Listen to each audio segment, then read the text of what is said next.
ਸਾਹਿਬ ਗੁਰੂ ਗੋਬਿੰਦ ਸਿੰਘ ਮਹਾਰਾਜ ਜੀ ਨੇ ਭਾਗ ਲਿਆ। ਉਹ ਪਵਿੱਤਰ ਅਸਥਾਨ, ਜਿਸ ਅਸਥਾਨ ਤੇ ਬੈਠ ਕੇ ਸਾਹਿਬ ਗੁਰੂ ਗੋਬਿੰਦ ਸਿੰਘ ਮਹਾਰਾਜ ਜੀ ਨੇ ਪਾਵਨ ਬਾਣੀ ਦਸਮ ਗੁਰੂ ਗ੍ਰੰਥ ਸਾਹਿਬ ਜੀ ਲਿਖਵਾਏ।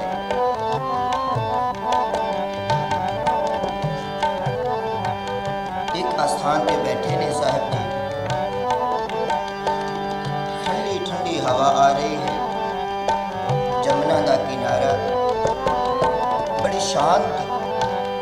ਇਹ ਜਮਨਾ ਪੌਂਟੇ ਦੇ ਕੋਲ ਦੀ ਲੰਘ ਰਹੀ ਹੈ, ਕੋਈ ਸ਼ੋਰ ਨਹੀਂ, ਬਿਲਕੁਲ ਸ਼ਾਂਤ ਚਿੱਤ ਜਮਨਾ ਜਾ ਰਹੀ ਹੈ, ਜਿਹਦੇ ਕਿਨਾਰੇ ਤੇ ਬੈਠ ਕੇ ਸਾਹਿਬ ਜੀ ਉਸ ਮਾਲਕ ਦੀ ਵਡਿਆਈ ਉਪਮਾ ਕਰ ਰਹੇ। ਸਾਹਿਬ ਜੀ ਨੂੰ ਦਿਸ ਰਿਹਾ ਹੈ ਕਿ ਉਹ ਪਰਮਾਤਮਾ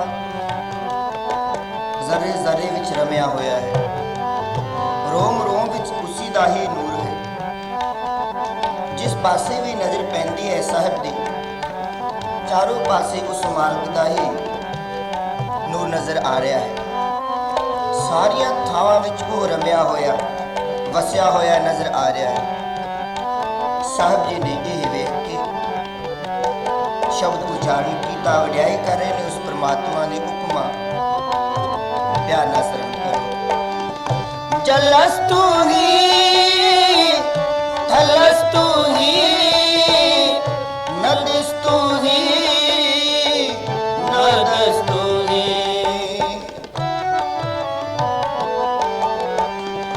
ਜਲਸਤੂ ਹੀ ਥਲਸਤੂ ਹੀ नदस्तु ही नदस्तु ही तू ही तू ही तू ही तू ही तू ही तू ही तू ही तू ही तू ही तू ही तू ही तू ही तू ही तू ही तू ही वृक्षस्तु ही पतस्तु ही चित्तस्तु ही ऊर्ध्वस्तु ही।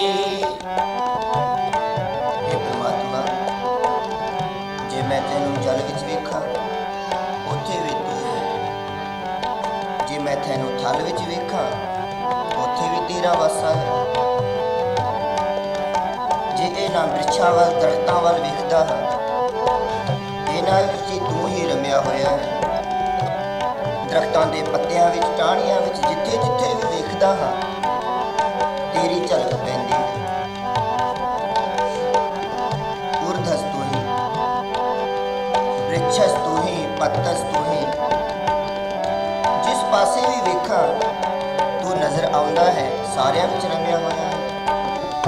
ਵ੍ਰਿਕਸ਼ਸਤੂ ਹੀ चित्तस्तु ही वृक्षस्तु ही पतस्तु ही चित्तस्तु ही ऊर्ध्वस्तु ही तू ही तू ही तू ही तू ही तू ही तू ही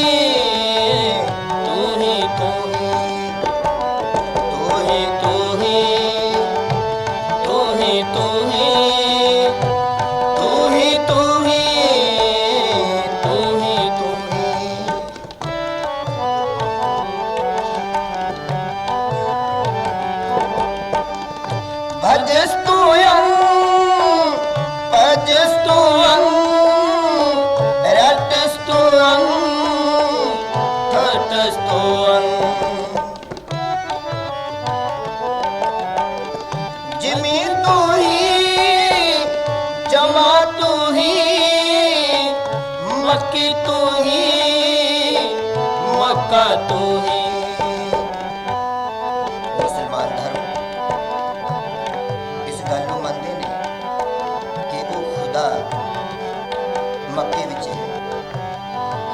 साहब जी ने उसका जिक्र किया है, परमात्मा हे मेरे खुदा जी मैं मक्के वाल वेखदा हाँ उत्थे भी तू है, जे मक्के दे शहर विच रहण वाले जीवां नूं वेखां उन्हां विच भी तू है, जिस पासे भी नज़र पैंदी है तेरी झलक पै रही है, सारियां विच तू रमिया होया है। जिमी तू ही जमा तू ही मक्की तू ही मक्का तू ही तू ही तू ही तू ही तू ही तू ही तू ही तू ही तू ही तू ही तू ही तू ही तू ही तू ही तू ही तू ही तू ही।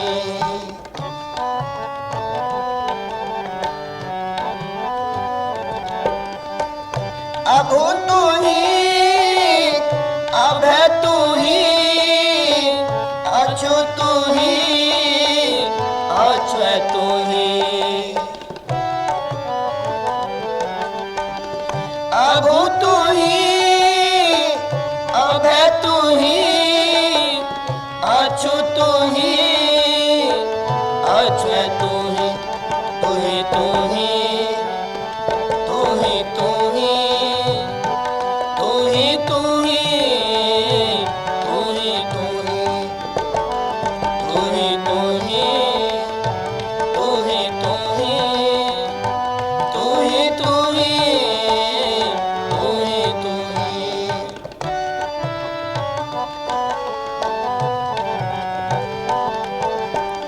जातस तू ही ब्रतस तू ही गतस तू ही मतस तू ही।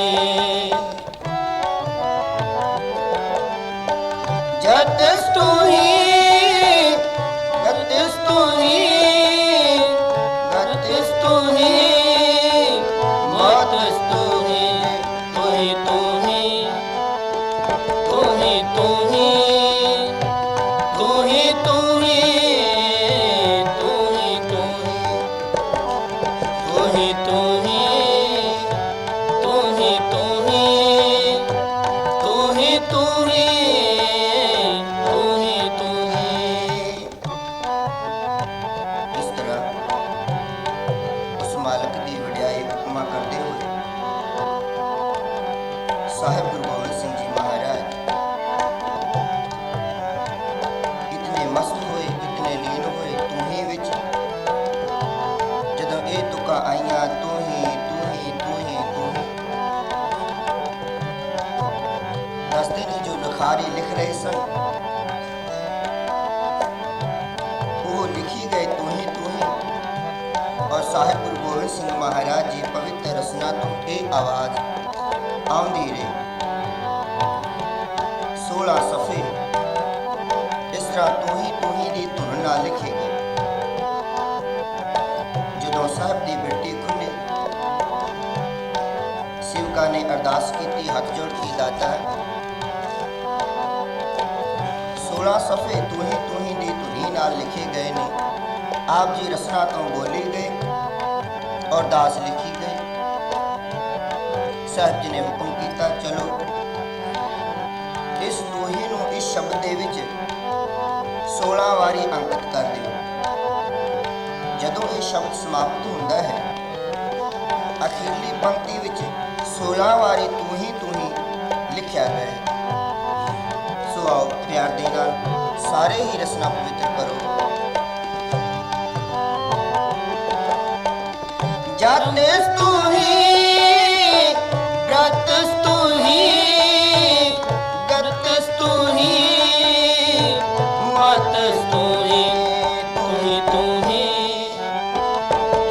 तू